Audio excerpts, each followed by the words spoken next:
슬기로운 라디오 생활, 이번에는요 이슈 초대석입니다. 오늘은요 조금 전에 제가 안내해드렸듯이 오유경 식품의약품안전처장님과 함께합니다. 처장님 어서 오세요. 네, 안녕하세요. 오랜만에 오셨으니까요 또 카메라 보시고 우리 청취자분들께 인사 한 말씀 먼저 해주실까요? 슬라생 청취자 여러분 안녕하세요. 식품의약품안전처장 오유경입니다. 네. 안녕하세요. 네. 예. 앞서 저희가 SAT를 내드렸고 오늘 네. SAT가 또 세계 마약 퇴치의 날 6월 26일이라는 그 날짜와 관련이 있는 SAT를 내드렸는데 네. 이것은 힌트를 처장님께 좀 들어야 될 것 같아요. 6월 26일이 세계 마약 퇴치의 날인데 왜 이 날로 정해졌을까요? 18세기, 19세기 중국 청나라와 영국과의 큰 전쟁이 있었는데 일명 이것 전쟁이라고 부릅니다. 청나라에서 이것을 대대적으로 소각 폐기한 날짜여서 그렇게 날짜가 정해졌고요. 양귀비로 만든 마약입니다. 이것은 무엇일까요? 1번 아편, 2번 우편, 3번 남편, 4번 송편 중에 정답이 있는데요. 우리 많은 분들이 지금 기대를 하고 계세요. 처장님 힌트 좀 주세요. 예, 뭐 이거 너무 전문적으로 드리지 않겠고요. 제가 충청도 버전으로 한번 얘기해 보겠습니다. 이거 많이 드시면 아펴요. 네. 이 정도로 조심하세요. 여러분 조심하세요. 아펴요. 네.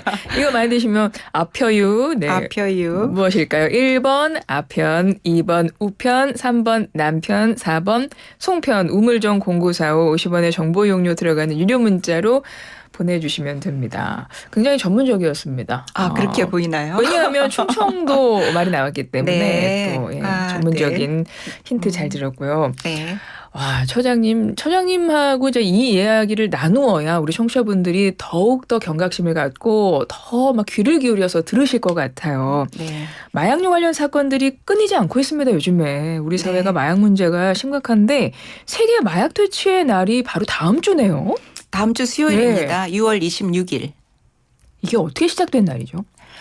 이게 1987년에 유엔 총회에서 마약이 너무 이제 만연하니까 마약이 심각하다. 그리고 우리 사회가 국제사회가 전체적으로 마약에 대해서 경각심을 가지고 마약을 없는 그런 사회를 만들어야겠다. 그래서 세계 마약 퇴치의 날로 정했는데 아까 말씀하신 것처럼 365일 중에 왜 6월 26일이어야만 하는가? 네네. 왜 6.25 다음 날인가? 그런 부분에서는 말씀하신 것처럼 그 청나라 땡땡 전쟁 때 그 아편을 1,000톤 이상 1,000톤. 1,000톤 이상 네. 중국 관리가 영국 배에서 뺏어서 다 불태워버린 날이 6월 26일이라고 합니다. 그래서 이 날을 상징적으로 이제 생각을 해서 6월 26일로 정했고요.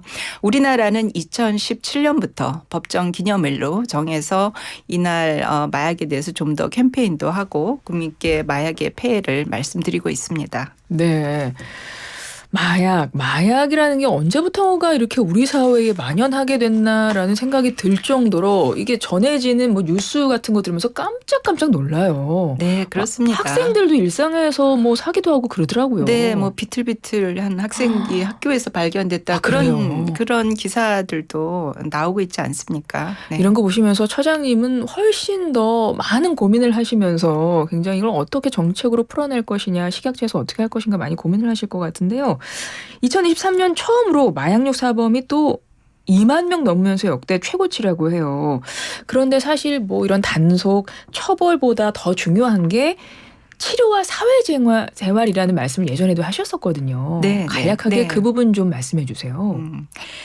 이 사회재활이 왜 중요하냐면 네. 마약 사범이 100명을 저희가 구속을 한다고 해도 나중에 35명, 즉 35명은 다시 마약을 한다고 합니다. 그만큼 뭐 절도라던가 폭력 그런 범죄에 비해서 굉장히 재범률이 높은 그런 것이거든요. 그래서 단속과 처벌만으로는 한계가 있고 좀 더 이제 재활을 하면서 이 사람이 사회에 건강하게 적응할 수 있게 한다 하는 그 재활의 중요성이 요즘 전 세계적으로 단속과 처벌에서 사회 재활 쪽으로 또 이 중요성이 점점 또 같이 밸런스를 맞춰야 된다는 얘기들이 나오고 있습니다.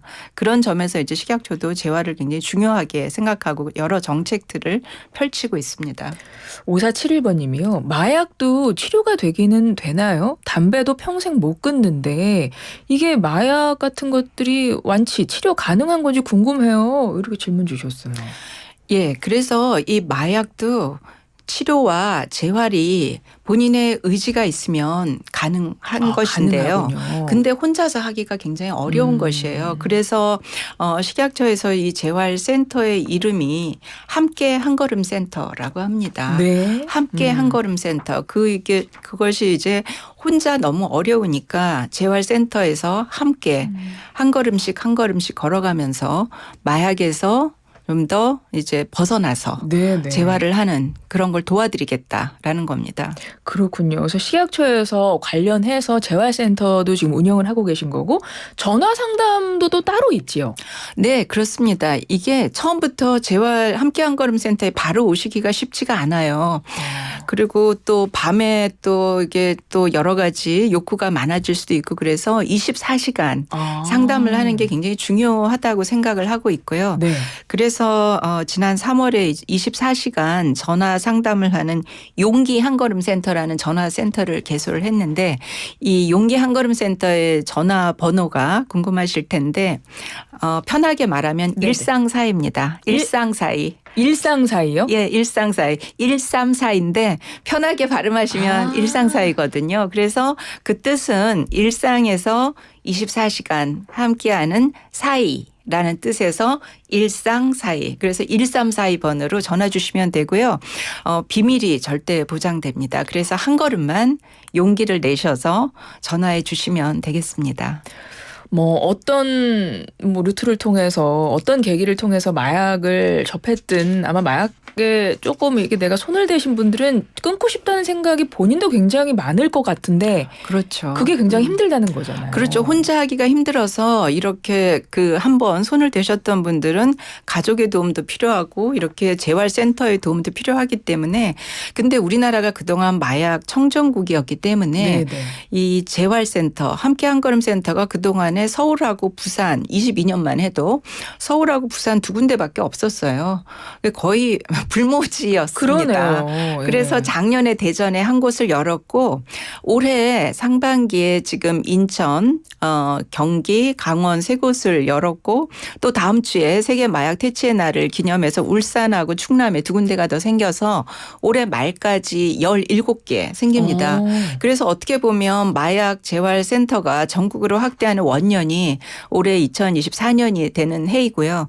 혹시 이 방송을 들으시는 분들께서 혹시라도 이런 걸 소개해 주고 싶다 그러시면 아까 말씀드린 134이 1342로 전화 주시면 근처에 가장 가까운 함께 한 걸음 센터를 소개받으실 수가 있습니다. 네. 식약처에서 혹시 마약을 손에 대신 분들 혹은 중독되신 분들 그 치료와 재활을 위해서 여러 방면으로 지금 고민을 하고 계시고 노력을 하고 계십니다. 그중에 하나가 24시간 전화 상담입니다. 용기 한걸음 센터 1342번으로 전화하시면 되고 그리고 앞서 연내에 17곳 개소로 네. 이제 확충되는 재활센터가 있습니다. 함께 한걸음 센터. 예, 이것도 좀 기억을 해주시면 좋겠어요. 1342번님이 진짜 전화해봤는데 전문가가 엄청 상냥하게 전화 받아요. 그런가요? 네, 1342 여러분 좀 기억을 해주셨으면 좋겠고 8616 학교에 마약이라니요. 충격적이네요. 국가가 나서서 심각성에 대해 교육부터 해야 하지 않을까요?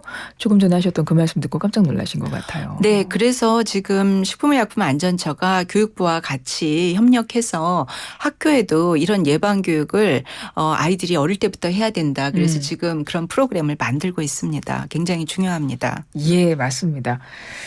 마약하면 많은 분들이 좀 머릿속에 남아있는 그 이미지가 뭐냐면 우리 이제 TV 보도를 통해서 많이 봤습니다. 미국 필라델피아의 이른바 좀비거리라고 하는 그 영상이 그렇죠. 한동안 화제였어요. 막 비틀비틀하고 그러죠. 몸이 다 막 꺾여 있고 다들 멈춰 있는 것 같고 마치 좀비 같다 그래서 그런 사람들이 거리에 막 있어가지고 많은 분들이 놀랐고 그 마약이 도대체 뭐냐 했을 때 펜타닐이다라고 하면서 사람들이 이 마약에 대해서도 관심이 많아졌는데 이 펜타닐 같은 마약류 사용 관련해서도 우리나라는 지금 상황이 어떻습니까?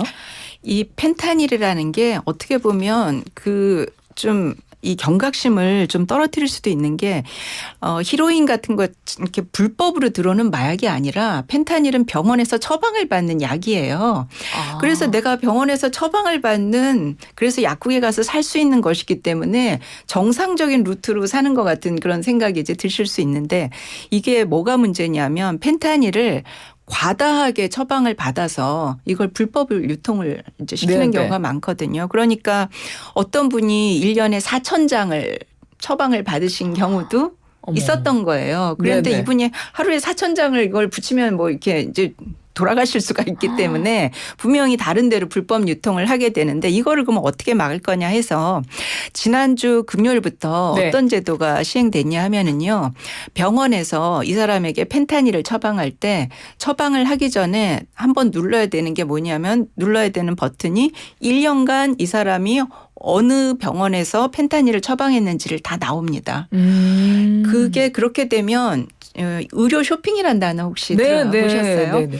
A라는 병원에서 펜타닐 처방받고 그동안에는 옆에 B병원 가서 펜타닐 처방받고 또 길 건너 C병원 가서 펜타닐을 처방받아서 본인이 발품을 팔면 굉장히 많은 펜타닐을 처방받을 수가 있었는데 그게 가능했었어요. 그동안 그게 어머. 가능했었습니다. 예. 근데 지난주 금요일부터 이제 더 이상 가능하지 않아요. 왜냐하면 병원에서 처방할 때 이 사람이 1년 동안 굉장히 많은 펜타닐을 이상하게 처방했으면 그 조회가 다 나오거든요. 기록이 남네요. 네, 기록이 다 남아서 그거를 본 다음에 처방 화면으로 넘어가기 때문에 이제 그런 의료 쇼핑이 굉장히 줄어들 것으로 생각하고 있습니다.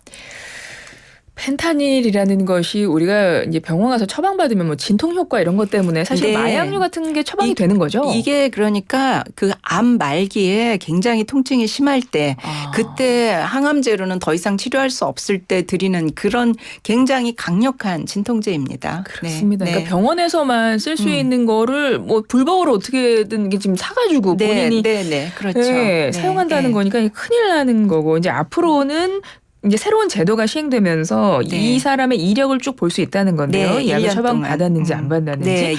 근데 문제는 그러니까 이제 일명 뭐 이제 마약 쇼핑이라고 하면 의료 쇼핑이 이제 딱 걸린다라는 거죠. 이제는 막겠다는 취지로 만들어진 제도인데 이제 초기니까요. 그 바로바로 뭐 검색이 되고 알아볼 수 있는 이런 시스템 같은 거는 다 준비가 돼 있는 건가요? 그럼요. 이게 전국에서 그 병원에서 쓰는 이 처방 시스템이 한 160가지 정도가 됩니다. 그런데 식약처에서 이미 160개 정도의 시스템을 다 확인을 했는데 근데 이게 시스템이다 보니까 컴퓨터가 가끔 이렇게 버벅거리는 때도 있을 수가 있잖아요. 그래서 이 시스템이 고장나면 그 신고를 할 수 있는 신고센터를 지금 저희가 9월 달까지 운영해서 초기에 어려우면 전화로 알려주시거나 뭐 인터넷으로 말씀하시면 됩니다. 예, 시스템 작동 혹시 초기니까 원활하지 않을 경우도 지금 대비책이 되어 있다 이런 말씀이시고요. 그렇습니다. 예, 오유경 식약처장님과 함께하고 있는데요.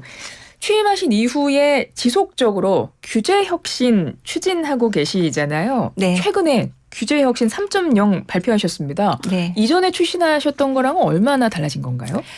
2022년에 규제혁신 1.0을 했고 2023년에 2.0 그리고 올해가 이제 3.0으로 매년 이렇게 버전을 업그레이드하고 있는데요. 처음에 2022년에 이제 규제혁신 첫 번째 할 때는 그때는 식약처 공무원들께서 그동안 이렇게 보시면서 이런 거는 좀 앞으로 개선이 필요하다고 느낀 것들 그거를 100가지를 추려서 했던 게 규제혁신 1.0이었고요. 이제 작년에는 현장의 목소리를 들어야겠다. 그래서 한 100번 이상 간담회를 했어요. 그래서 굉장히 여러분들의 목소리를 듣고 현장의 목소리를 담아서 이제 80개를 했던 게 작년에 2.0이었고 나름대로 1.0, 2.0을 하면서 180개를 했는데 그래도 현장에서는 좀 체감을 못 하시는 분들이 또 많으신 거예요. 올해 규제혁신 3.0은 좀 더 많은 분들께서 식약처의 규제혁신을 좀 체감할 수 있는 주제를 발굴해보자. 그래서 한 4가지 정도로 이제 만들었는데 소비자의 소상공인의 불편함, 그다음에 국민의 어려움, 그다음에 행정의 답답함, 미래 준비 이렇게 한 4가지 정도로 테마를 정해서 좀 더 많은 분들이 이렇게 뭔가 변하니까 좋구나라는 걸 느끼실 수 있게 좀 체감하는 규제 혁신에 중점을 많이 두었습니다. 규제 역시 말이 조금 여전히 어렵습니다. 그래서 뭐 실예로 한두 가지 쉽게 뭐 규제를 풀겠다는 건지 더 규제를 강화하겠다는 건지부터 해서 좀 쉽게 예로 설명해 주시면 좋을 것 같아요. 예, 이 말이 어려우실 수 있는데 두 개만 한 예를 들어보면요. 예를 들어서 그 박기빈 아나운서께서도 음식점에 가셔서 식사하시고 이렇게 계산하실 때 그 뒤에 뭔가 액자 같은 거 종이 액자에 영업 신고증이라고 되어 있는 네네. 거 보신 적 네, 있으시죠? 음식점마다 그게 있었던 것 네, 같아요. 음식점마다 종이로 된 영업 신고증이 있는데요. 이게 그 영업 신고증 잘 보면 그 생년월일까지도 적게 되어 있어요. 그래서 상장처럼. 네, 상장처럼 되어 있는데 요새 그 생년월일 적는 게 굉장히 불편한 정보이지 않습니까? 그렇죠.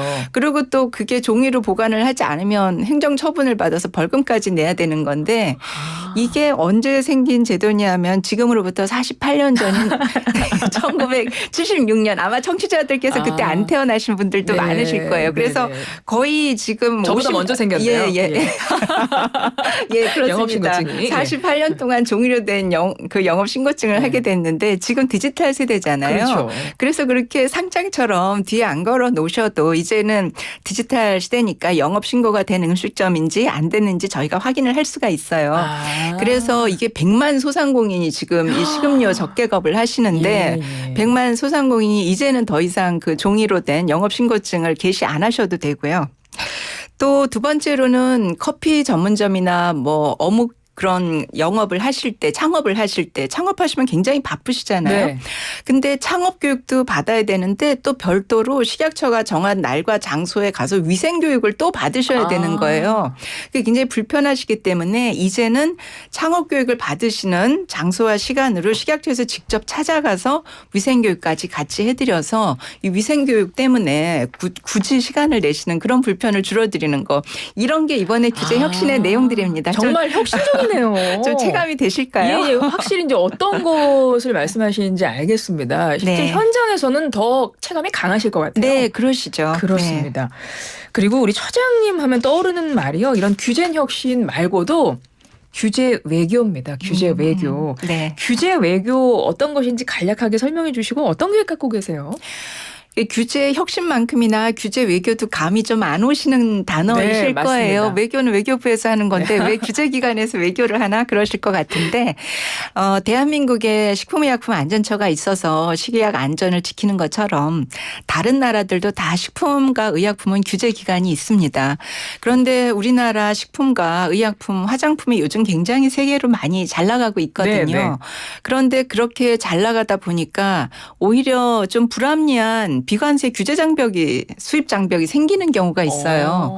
이거는 비관세 장벽인데 기준이 예전에는 뭐 1이었는데 10 정도로 더 까다로워진다거나 그런데 그것을 우리나라 민간 기관이 외국의 규제 기관과 같이 말을 하기에는 굉장히 어려운 문턱이거든요.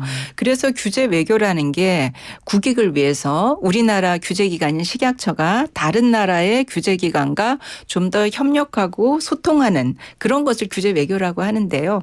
신뢰를 들어보면 우리나라와 그 유럽 연합의 규제 기관이 굉장히 오랫동안 소통을 한 결과 지난 5월에 우리나라 삼계탕이 유럽 연합의 수입이 금지가 되어 있었습니다. 네. 근데 지난 5월에 우리나라 삼계탕이 독일로 첫 수출의 길을 떠났습니다. 그런 것이 바로 규제 외교의 성과라고 생각하시면 좀 쉽지 않으실까요? 네, 알겠습니다. 너무 쉽게 설명을 해주셔가지고 잘 네. 알겠습니다. 저희가 시간이 훌쩍 갔어요. 앞서 막 SAT 힌트도 내주시고 하다 보니까 시간이 가서요. 네. 오유경 식품안전처장님과 함께하고 있는데 끝으로 한 20초 있습니다. 한 말씀 부탁드려요. 예, 식품의약품안전처가 앞으로 나아갈 비전으로 국민께서 식품, 의약품 안심하고 드실 수 있는 나라가 될 수 있도록 전 직원이 과학, 협력, 소통하면서 뛰어나가겠습니다. 믿어주세요. 믿겠습니다. 믿습니다. 오유경 처장님과 함께했습니다. 고맙습니다. 네, 감사합니다.